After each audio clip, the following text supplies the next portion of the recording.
Assalamualaikum warahmatullahi wabarakatuh.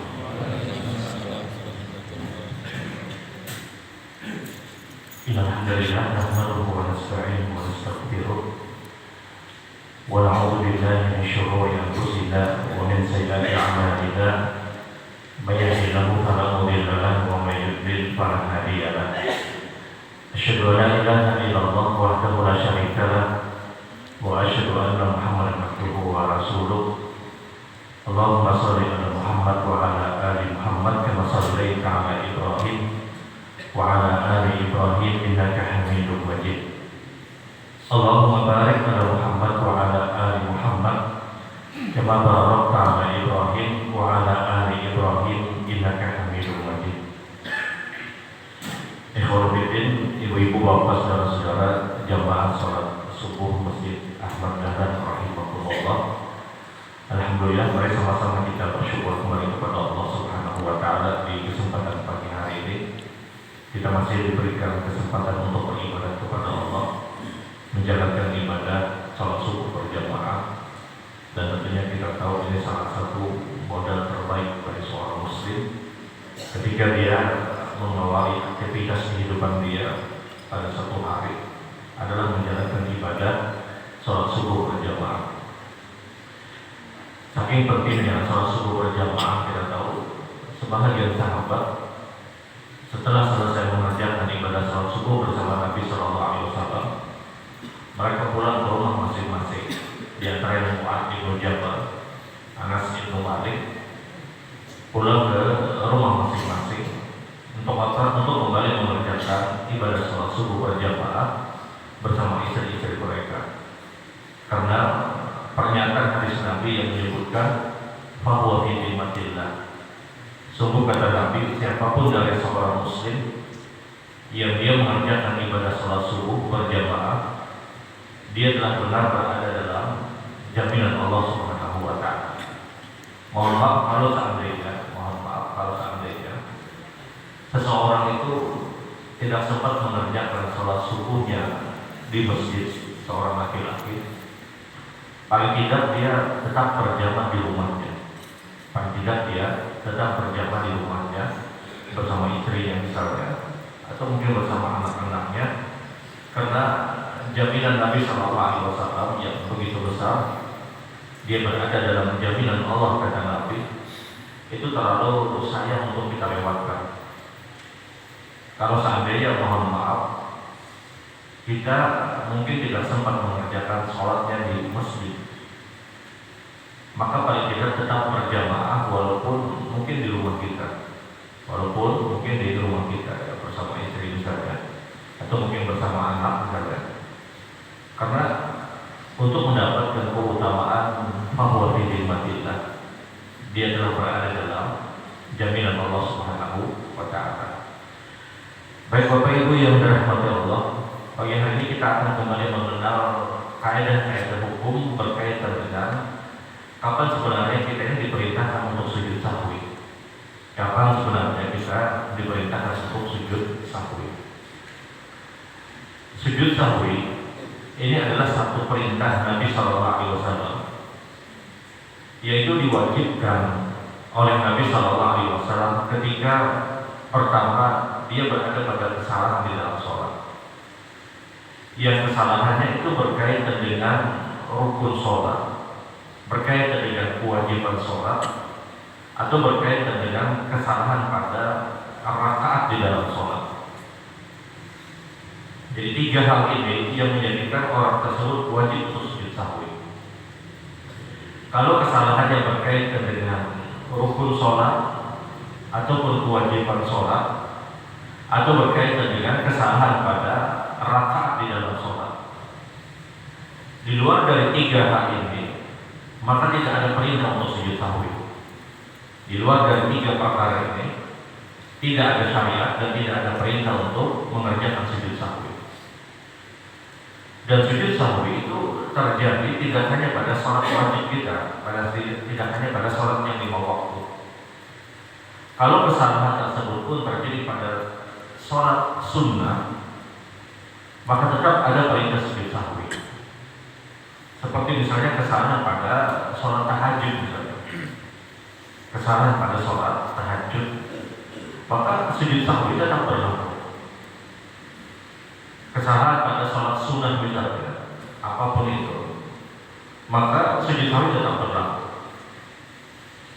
Selama kesalahan dalam sholat tersebut berkaitan dengan rukun ataupun kewajiban, ataupun berkaitan dengan kesalahan pada rakaat di dalam sholat, maka sujud sahwi berlaku pada orang tersebut.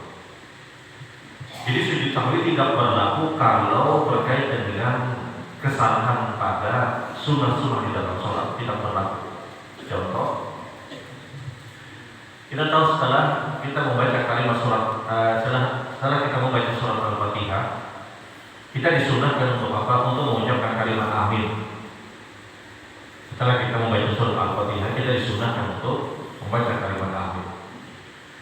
Tahu-tahu kita mungkin lupa mengucapkan kalimat amin. Kita terlewatkan dan kita lupa mungkin mengucapkan kalimat amin. Maka apakah dia sujud sahwi? Tidak perlu dia sujud sahwi. Karena itu hukumnya sunnah. Karena sujud sahwi itu hanya berlaku pada rukun, kewajiban dan rakaat di dalam sholat. Kalau kesalahannya berkaitan dengan rukun di dalam sholat, sebagaimana pernah Allah sampaikan, kalau kesalahannya berkaitan dengan rukun dalam sholat, maka rakaat yang dia lalui pada saat tersebut tidak dianggap. Rukun dalam sholat itu diantaranya adalah ruku, i'tidal, sujud, duduk di antara dua sujud. Itu rukun sholat. Ada orang yang lupa sujud kedua di satu rakaat, maka rakaat tersebut tidak dianggap. Taruhlah misalnya sholat sunnah tahiyatul masjid, dia kerjakan sholat sunnah tahiyatul masjid, dia berdiri, ruku, i'tidal, kemudian sujud. Setelah sujud, semestinya duduk di antara dua sujud, semestinya. Kemudian sujud lagi, baru dia berdiri. Ternyata di sujud yang pertama tadi, dia lupa itu baru sujud pertama. Kemudian tahu-tahu dia langsung berdiri, karena biasanya kalau kada ingat itu, kita kelawasan berdoa pada saat sujud. Ini kada sadar lagi ini sujud pertama atau sujud yang kedua. Tahu-tahu dia langsung berdiri. Semestinya dia duduk dulu, kemudian dia sujud lagi, baru dia berdiri. Nah, kita tahu yang paling sering tertinggal rukun sholat itu adalah ketika sujud kedua di setiap rakaat. Tahu-tahu dia langsung berdiri. Di saat dia berdiri, dia sadar bahwa ini belum sujud yang kedua. Disadar dia belum sujud yang kedua. Maka kalau dia sadar di saat itu, rakaat yang dia lalui pada saat itu belum dianggap, belum dihitung satu rakaat.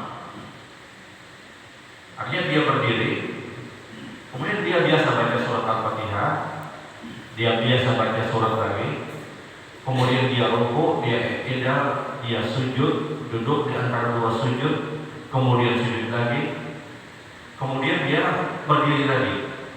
Kenapa? Karena rakaat yang pertama itu jangan dihitung.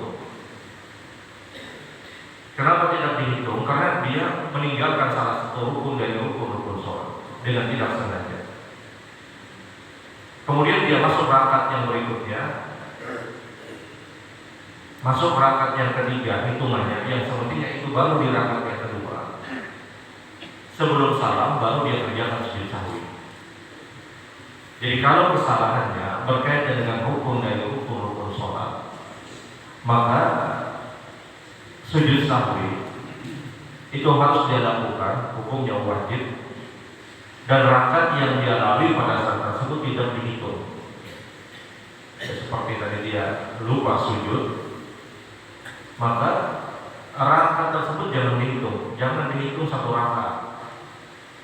Dia masuk rakaat yang baru, kemudian dia masuk lagi rakaat yang selanjutnya, kemudian sebelum salam dia kerjakan sujud sahwi. Atau contoh misalnya setelah ruku semestinya tidak sami Allah liman hamidah. Tahu-tahu dia lupa, dia sudah terlanjur sujud. Dia lupa tidak. Di sujud dia sadar ternyata dia belum tidak. Dia tidak boleh kembali untuk berdiri. Karena kapanpun kita sudah masuk kepada satu rukun atau satu kewajiban, kita tidak boleh kembali kepada rukun atau kewajiban sebelumnya kalau sudah terlanjur masuk. Dia lupa tidak, tahu-tahu dia langsung sujud setelah rukuk tadi. Nah, apa yang dia lakukan? Dia biasa sujud, duduk di antara dua sujud, kemudian berdiri lagi. Tapi rakaat tersebut tidak dihitung. Dia masuk lagi rakaat yang baru, kemudian masuk lagi rakaat yang selanjutnya. Sebelum salam dia sujud sahwi. Ini kalau kesalahannya berkaitan dengan rukun dari rukun sholat, maka sujud sahwi itu wajib dilakukan, tapi rakaat yang dia lalui itu tidak dihitung, dan sujud sahwi terjadi sebelum salam. Adapun kalau kesalahan yang berkaitan dengan kewajiban di dalam sholat, kalau kesalahan yang kewajiban di dalam sholat, maka rakaatnya tetap dihitung. Rakaatnya tetap dihitung, dan dia diperintahkan untuk juga sujud sahwi sebelum salam. Jadi perbedaan dasar ketika kesalahan pada rukun sholat dan kesalahan pada kewajiban sholat adalah kalau kesalahan yang di dalam sholat itu ada rukun berkaitan dengan rukun sholat, maka rakaatnya tidak dihitung. Tapi kalau kesalahan yang berkaitan dengan kewajiban di dalam sholat, rakaatnya tetap dihitung. Contoh, dia ruku. Pada saat dia ruku, dia lupa untuk membaca zikir ruku, yang subhana rabbiyal azim atau yang subhana rabbiyal azim. Dia lupa baca. Setelah ruku dia tidak sami Allah liman hamidah. Ketika tidak dia sadar belum membaca zikir ruku, belum membaca zikir ruku. Dia yakin dia belum baca. Maka apa yang dia lakukan? Ya sudah, dia biasa tidak, kemudian sujud, duduk di antara dua sujud, terus dia lakukan. Di rakaat terakhir, ketika selesai membaca tasyahud akhir, dia sujud sahwi. Karena bacaan dalam ruku atau bacaan dalam i'tidal atau bacaan dalam sujud itu kewajiban. Kewajiban di dalam sholat itu mayoritas adalah berkaitan dengan bacaan. Sementara rukun di dalam sholat itu mayoritas adalah berkaitan dengan gerakan. Kewajiban di dalam sholat itu mayoritasnya adalah berkaitan dengan bacaan sholat, mayoritas. Adapun berkaitan dengan rukun sholat itu mayoritasnya berkaitan dengan gerakan sholat yang kita lakukan. Ruku itu rukun, tapi bacaan dalam ruku itu kewajiban. Sikap sujud kita itu rukun sholat, tapi bacaan di dalam sujud itu kewajiban. Duduk di antara dua sujud itu rukun sholat, tapi bacaan dalam zikir duduk di antara dua sujud itu kewajiban. Nah, kalau bacaan sujud itu kewajiban, mengulang bacaan sampai 3 kali itu sunnah. Jadi wajibnya itu 1 kali, pengulangannya yang sampai 3 kali itu sunnah. Ada orang yang sujud, ternyata dalam sujud dia lupa untuk membaca, dia hanya melakukan gerakan. Kemudian dia sadar, bangun dari sujud, ternyata dia lupa untuk membaca. Dan dia yakin dia belum membaca, dia yakin. Maka ketika itu dia sujud sahwinya sebelum salam. Jadi mayoritas kalau kita bicara kewajiban dalam sholat itu erat kaitannya dengan bacaan. Mayoritas berkaitan dengan rukun sholat itu erat kaitannya dengan gerakan sholatnya. Nah, kewajiban sholat selain bacaan tersebut, di antaranya juga adalah ada pada tasyahud awal. Tasyahud awal itu kewajiban, bukan rukun sholat. Tadi saya sampaikan mayoritas kewajiban dalam sholat itu adalah bacaan, mayoritasnya. Tapi ada juga gerakan dalam sholat yang itu hukumnya wajib, bukan rukun. Apa itu duduk di tasyahud awal, itu kewajiban, bukan rukun. Seorang yang taruhlah misalnya sholat zuhur 4 rakaat, dia lupa duduk tasyahud awal. Mestinya rakaat kedua itu duduk. Tahu-tahu dia langsung berdiri. Dia sudah terlanjur berdiri yang semestinya dia duduk tasyahud awal. Maka apa yang dilakukan? Dia teruskan saja sholatnya. Dia tidak boleh kembali pada tasyahud awal lagi. Sebelum salam, barulah dia melakukan sujud sahwi. Karena duduk tasyahud awal itu kewajiban, bukan rukun. Tapi tasyahud akhir itu rukun dari rukun sholat. Sampai para ulama itu menyebutkan satu-satunya kewajiban menurut jumhur ulama yang berkaitan dengan gerakan dalam sholat itu hanya di tasyahud awal. Sisanya semuanya mayoritas adalah bacaan di dalam sholat, berkaitan dengan kewajiban sholat. Adapun rukun sholat, rukun sholat, mayoritas adalah gerakan-gerakan di dalam sholat, kecuali kata para ulama takbiratul ihram, maka itu rukun dari rukun sholat. Kecuali kata para ulama takbiratul ihram, maka itu rukun dari rukun sholat. Ucapan Allah Akbar pada takbiratul ihram.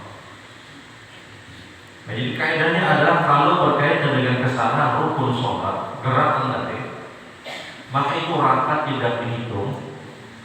Dia masuk pada rakaat yang baru, kemudian di akhir sebelum salam dia sudah sahwi. Tapi kalau kesalahan yang berkaitan dengan kewajiban di dalam sholat, yang mayoritas itu adalah bacaan di dalam sholat, kecuali kata para ulama, jumhur ulama, tasyahud awal itu gerakannya. Maka kalau kesalahan itu berkaitan dengan kewajiban sholat, cukup dia bayar dengan sujud sahwi, tidak perlu dia menambah rakaat yang baru. Tidak perlu dia menambah dengan rakaat yang baru. Kemudian sujud sahwi juga diperintahkan kalau berkaitan dengan kurang rakaat. Ya, biasa kurang rakaat, misalnya salat zuhur atau salat asar 4 rakaat, tahu dia hanya kerjakan 3 rakaat. Selesai salam baru dia sadar dia kurang 1 rakaat. Maka apa yang dilakukan? Dia berdiri lagi, dia baca, dia takbir, kemudian dia baca Al-Fatihah, kemudian dia rukuk, tidak perlu membaca surat lagi. Salat zuhur 4 rakaat, semestinya dia kerjakan hanya 3 rakaat. Dan dia sadar kurang 1 rakaat. Maka apa yang dilakukan? Selesai salam misalnya, dia sadar kurang 1 rakaat. Apa yang dia lakukan? Dia berdiri lagi, dia tambah 1 rakaat. Caranya dia takbiratul ihram, Allah Akbar, kemudian dia langsung baca Al-Fatihah. Tidak perlu baca doa iftitah. Tidak perlu dia baca surat atau ayat. Setelah Al-Fatihah dia langsung rukuk. Baca zikir rukuk, kemudian dia i'tidal, kemudian dia sujud, duduk di antara 2 sujud. Kemudian sujud lagi, kemudian duduk tasyahud akhir, kemudian dia baca tasyahud akhir. Sebelum salam dia sujud sahwi. Kemudian barulah dia menutup dengan salam. Nah, kalau berkaitan dengan kelebihan rakaat, contoh sholat asar 4 rakaat, kemudian tahu-tahu dia kerjakan 5 rakaat, dan dia sadarnya kapan? Setelah salam. Maka apa yang dia lakukan? Dia tidak perlu berdiri. Dia langsung mengambil pada posisi duduk tasyahud akhir.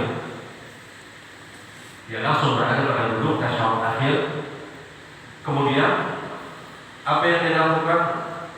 Dia langsung sujud, kemudian duduk, tasyahud awal, kemudian sujud, kemudian duduk, tasyahud akhir, kemudian salam. Kemudian dia salam. Jadi kalau ada orang sholat zuhur atau asar misalnya 5 rakaat, dia sadarnya kapan? Setelah salam. Dia sadarnya kapan? Setelah salam. Ketika dia sadarnya setelah salam, dia kerjakan dari 5 rakaat, dia langsung ambil posisi duduk tasyahud akhir dulu. Kemudian dia sujud, kemudian duduk di antara 2 sujud, kemudian dia sujud lagi, kemudian dia duduk tasyahud akhir, kemudian dia mengerjakan sujud sahwi tadi, baru dia mengerjakan salam. Artinya salamnya 2 kali. Salam yang pertama adalah dia mengakhiri sholat tadi yang awal. Salam yang kedua adalah ketika dia mengerjakan sujud sahwinya. Jadi kalau berkaitan dengan kelebihan rakaat, tidak dia mulai untuk berdiri, tidak, tapi dia duduk langsung tasyahud akhir, kemudian dia sujud, duduk tasyahud awal, kemudian sujud lagi, duduk tasyahud akhir, kemudian dia salam. Kalau dia sadar ternyata sholat asarnya dia kerjakan 5 rakaat.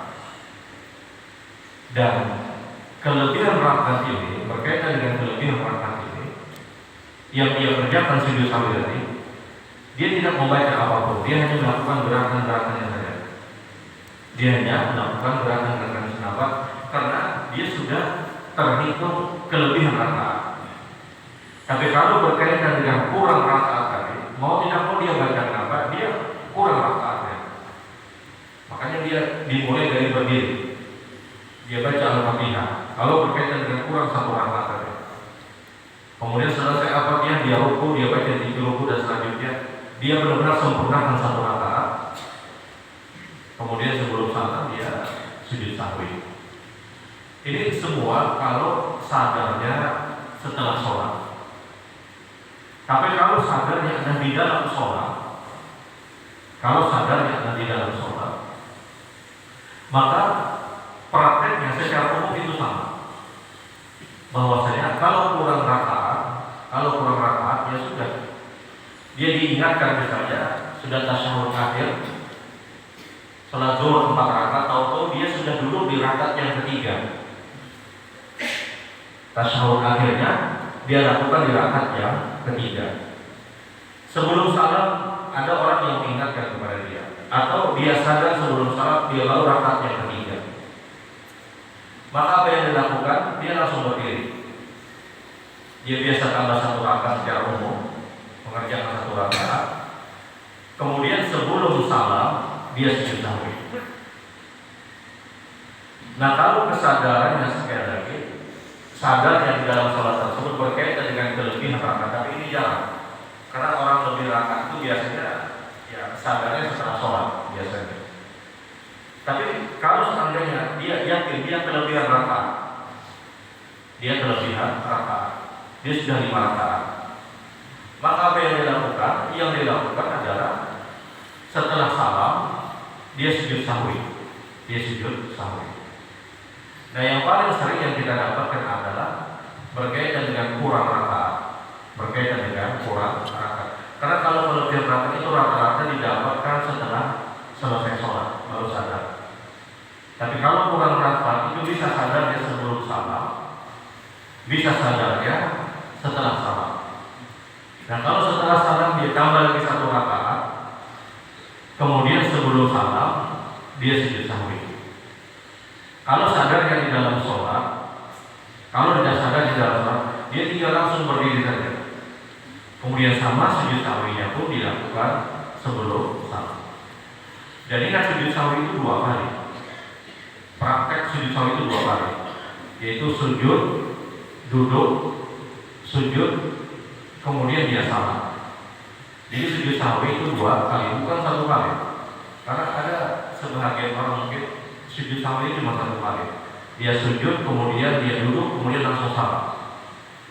Sujud sahwi itu dilakukan 2 kali. Kemudian di dalam bacaan zikir sujud sahwi, apakah ada bacaan atau tidak? Pendapat terbaik adalah tidak ada bacaan sama cukup melakukan gerakan. Karena kalimat yang menyebutkan subhanallah dan wala sahwa itu bukan bersumberkan dari hadis Nabi Shallallahu Alaihi Wasallam. Cukup dia melakukan gerakan berkaitan dengan sujud sahwi tadi.